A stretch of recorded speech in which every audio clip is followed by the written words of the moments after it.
25 अक्टूबर 1937 को नेहरू जी गुरुदेव रविंद्रनाथ टैगोर से मिले और 26 अक्टूबर 1937 को पत्र लिखा, जिसमें मैं कोट करता हूं कि एग्जिबिट 1 मैं इस सदन के पटन पर रखता हूं, वो ताकि अच्छा ढंग से वो पढ़ ले। मैं कौन है नहीं यहाँ पर, कोई रहता नहीं पटन, अरे कौन नहीं आया, ये पटन में रखता हूँ और मैं कोट करता हूँ रविंद्रनाथ टैगोर जी ने क्या कहा।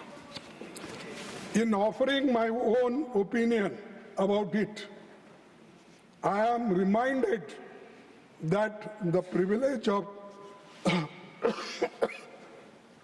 originally setting its first stanza to the tune was mine. To me, the spirit of tenderness and devotion expressed in its first portion, the emphasis it gave to beautiful and beneficent aspects of our motherland, made a special appeal, so much so that I found no difficulty in disassociating it with the rest of the poem. I found no difficulty in disassociating it with the rest of the poem. The first two stanzas are such that it is impossible for anyone to take objection to. Remember, we are thinking in terms of national song. Remember, we are thinking in terms of national song for all India. This is Rabindranath Tagore's words. Are you against it? You want to condemn this? This is Rabindranath Tagore's stanza. He accepted it, and that is continued. सभापति जी, सच्चाई ये है कि Congress working committee ने 28 अक्टूबर 1937 को गुरुदेव की इन्हीं शब्दों को सर्वसम्मति से पारित किया। कहां पर? तो ये जो इस प्रस्ताव पर सहमति व्यक्त करने वालों में प्रमुख नेताओं के नाम है, पढ़ता हूं। महात्मा गांधी जी, आपको ऑब्जेक्शन है? मौलाना आजाद जी, पंडित नेहरू जी, नेताजी सुभाष चंद्र बोस जी, डॉक्टर राजेंद्र प्रसाद जी, सरदार पटेल जी, जेपी कृपलानी जी, गोविंद वल्लभ पंत जी, ये सभी नेता लोग एक सहमति से उन्होंने कहा ये कांग्रेस वर्किंग कमेटी और ये प्रस्ताव में क्या है? The committee wishes to point out that the modern evolution of the use of the song as part of national life is of infinitely a greater importance. Therefore, the committee recommends that wherever Vande Mataram is sung at national gatherings, only the first two stanzas should be sung. With perfect freedom to organize to sing any other song of unobjectionable character can be sung. ये working committee में मंजूर हुई। क्या नेहरू जी अकेले के? क्या गांधी जी नहीं थे? सुभाष चंद्र बोस नहीं थे? कृपलानी नहीं थे? मदन मोहन मालवीय नहीं थे? आजाद जी नहीं थे? इनका अपमान कर रहे हो आप, इन सब का अपमान कर रहे हो।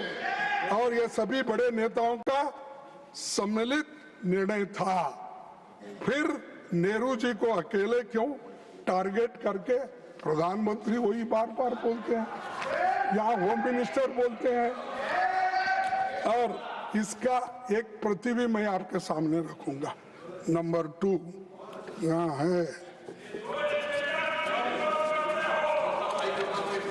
सर, देख ये दूसरा नंबर है। मैं ये भी पठन पे रखूंगा, प्लीज ये पढ़ लीजिए, क्योंकि आप नहीं पढ़े होंगे कांग्रेस का इतिहास, सिर्फ आप गोलवलकर का, मनुस्मृति का ये किताबें पढ़े हैं, ये भी जरा पढ़ो, इसीलिए मैं आपको दे रहा हूं।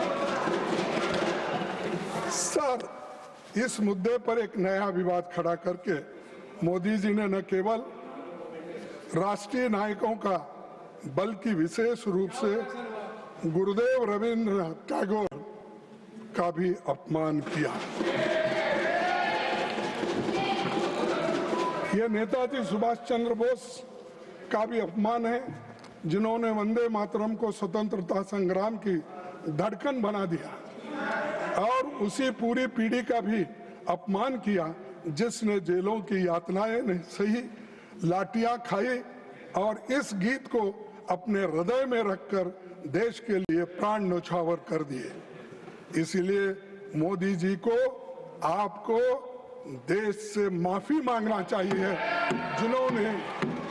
जिन्होंने देश के आजादी के लिए लड़ा, अपनी जान दिया और सैकड़ों दिन जेल में रहे और हर तरीके की मुसीबत झेले, और भगत आज कुछ किए बिना, आप ना लड़े, कुछ भी नहीं, फुकट में आके बैठे हैं और आज ये बात बोल रहे हैं, और आजादी लाए हम, तो इसीलिए ये लोगों को उसका ये मालूम नहीं है वैल्यू। सर, सभापति जी, मैं सदन को याद दिलाना चाहूंगा कि हिंदू महासभा और आरएसएस ने स्वतंत्रता संग्राम में भाग नहीं लिया था। यही नहीं, उन्होंने भारत के संविधान की प्रतियां भी जला दी थी।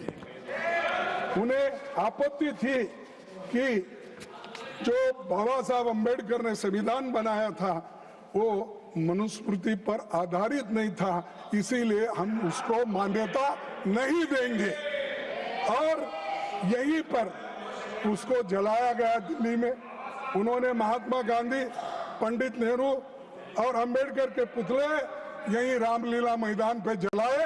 ये इतिहास है, आप पढ़िए। और जो संविधान को मानने वाले नहीं हैं और हमसे बार बार कहते हैं कि तुम क्या किए, तुम क्या करें, क्या तुम्हारे घर में नौकरी करना, क्या किए देश के लिए करे, हमारे लोग मरे, जेल में गए।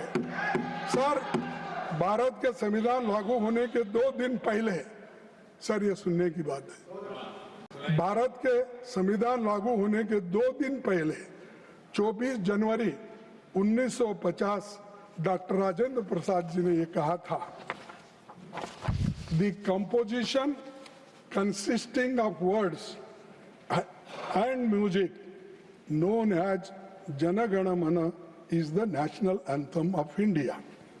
And the song Vande Mataram, which has played a historic part in the struggle for Indian freedom, shall be honored equally with Jana Gana Mana and shall have equal status with it. ये हमारे भूतपूर्व, हमारे राष्ट्रपति जी का है, इसको भी आप नकारते हैं। अरे जो चीजें इतिहास के पन्नों में आए हैं, तारीख लिखा है, उस तारीख को भी आप मानने वाले नहीं हैं। तो मेरे को समझ में नहीं आ रहा किस चीज को मानते हैं। क्या हिटलर के बुक को मानते हैं, किसके लिए? और हमेशा आपकी आदत हो गई है कि कांग्रेस को गालियां देना और नेहरू जी को टारगेट। अरे नेहरू जी का इमेज खराब करने के लिए अगर आप बैठे हैं, वो नामुमकिन है, वो सबसे ऊंचा है दुनिया में उसका नाम है। अब उतना ऊंचा आप कभी नहीं बन सकते, आप नीचे है, नीचे ही रहेंगे।